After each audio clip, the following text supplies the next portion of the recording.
for a great match on front of St. Joe. Beautiful hand. Great job. That's how wrestling needs to be. It's an exciting sport, isn't that? As you know, high school athletics has 19 sports that kids can participate in. And for the last decade, 18 of those sports have had incremental declines in participation numbers. There's one sport that hasn't had a decline in participation numbers and has actually increased 4% over the last decade. That's this sport right here, wrestling. Give it a hand.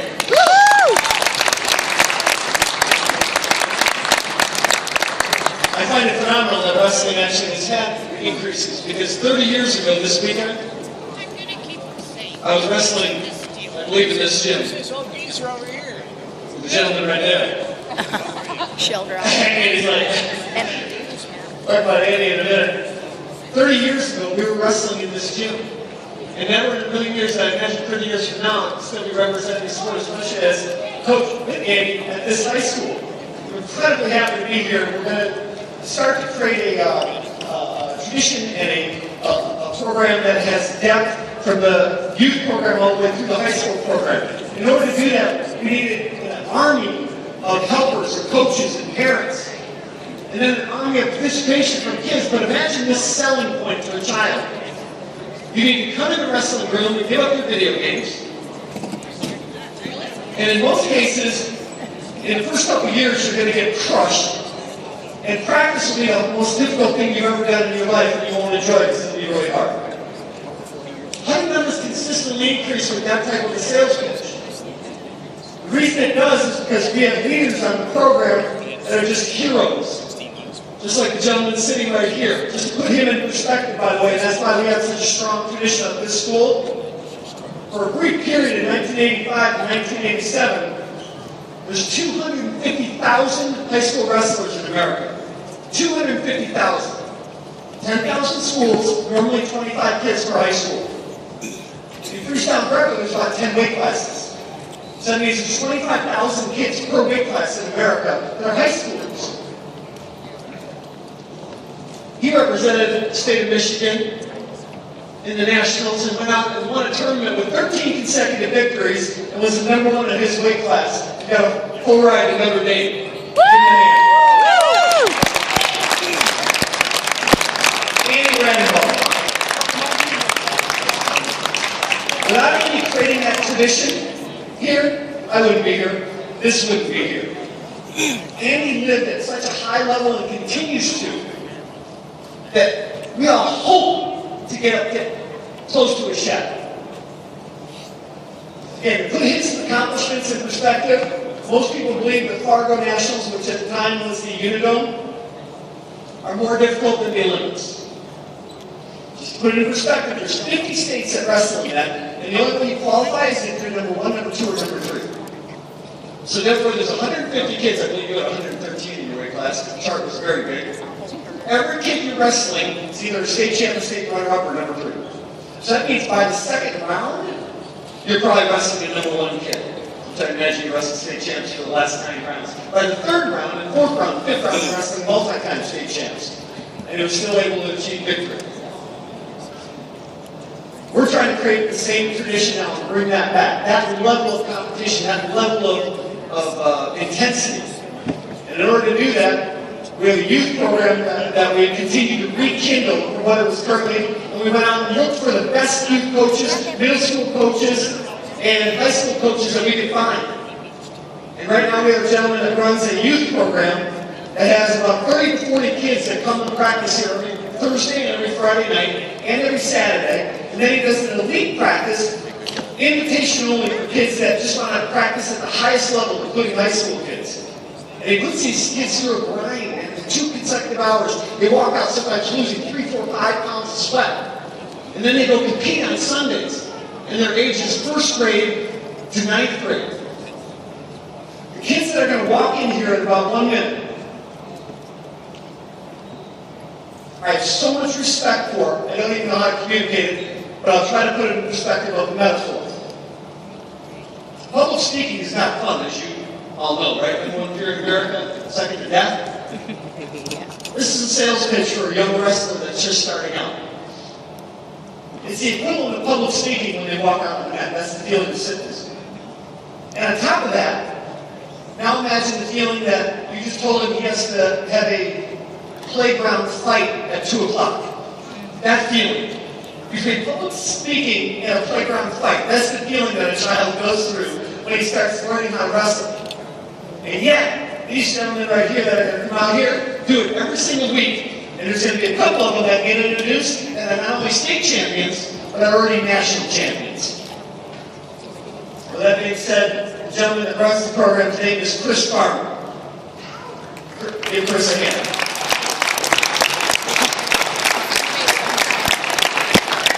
Behind you. Maybe Mike Tim in a minute, he's going to introduce him. I was fortunate enough to work with Chris 25 years ago as well, coaching a team that he wrestled on in Constantine. I can tell you definitively, when we evaluated how can we get the best youth and coach in America for this program, because as you build it in youth, it'll become in the high school and in all of Southwest Michigan. We are so fortunate to have Chris Farmer here. So amazingly fortunate. This guy gives 366 days a year of his life to this program for nothing. Because he loves the program. And he has a level of understanding. He has the highest mat IQ that I've ever met.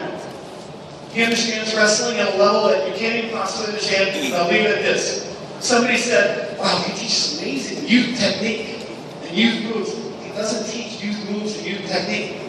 He teaches D1 level college wrestling to a 6-year-old to a 12-year-old. D1 level college wrestling. As a result, over the last decade, I can't count the number of state champs and national champs he's coached. Give him a hand.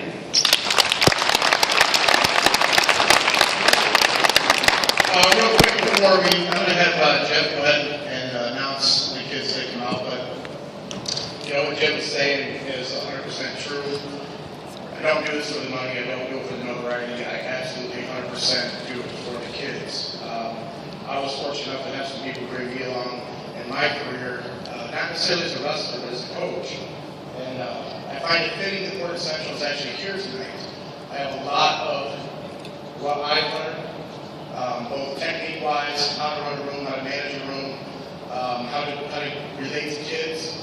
I have a lot of thanks to give to the people who came before me and taught me that. Jim definitely was one of them when I was at Constantine. I was not a very good wrestler. I'm the first to admit it. But it didn't stop my attempt to work hard as I could. I didn't start learning anything about sport wrestling until I was probably, I'd say 31. And a guy by the name of Eric High invited me over to Port Central's wrestling room in order to work with the kids. That's when I met Ken Hahn. And I said, this is probably the best technician that I've ever seen. So much of our offense, and I just think it's so interesting to listen. You listen to Ken call out some of the offense when his kids are on top or on bottom, so you change them over, stay behind the arms, control the hands. So much of that rhetoric is the same stuff that we believed in that room up there, and it comes directly from that experience in Port Central's room. So Ken, I really truly thank you for your positive influence on the coach. Another person that's not here tonight, but it's Port Central, I got to give it to him, and we spent many hours in his basement just about fighting each other on whether we should be single leg riders or double leg riders. And that's Tony LaTorra. And him and I have literally come just about to blows, but at the end of the day, he has been instrumental in the fashion, the way that I teach and demonstrate the legs. I'll always be a double leg rider. There's a time to ride single leg, but it's not new wrestling.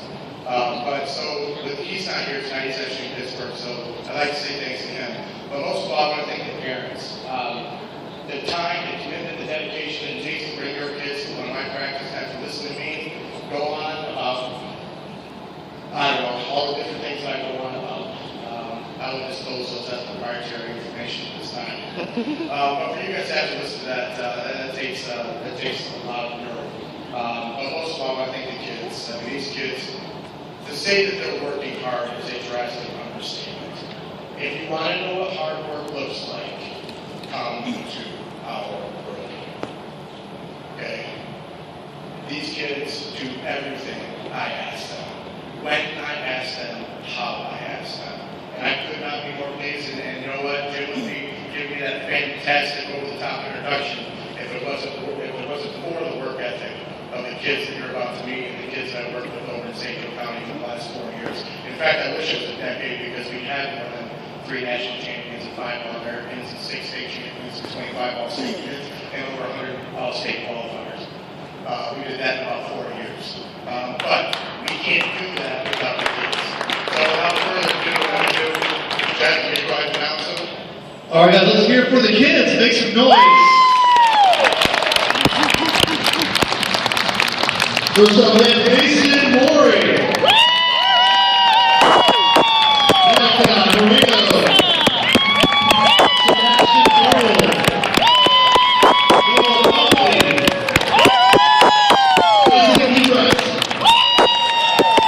Brian Turnbull. David Garber. Keegan Farmer. Landon Thomas. Roland Buchanan. Asher Durham.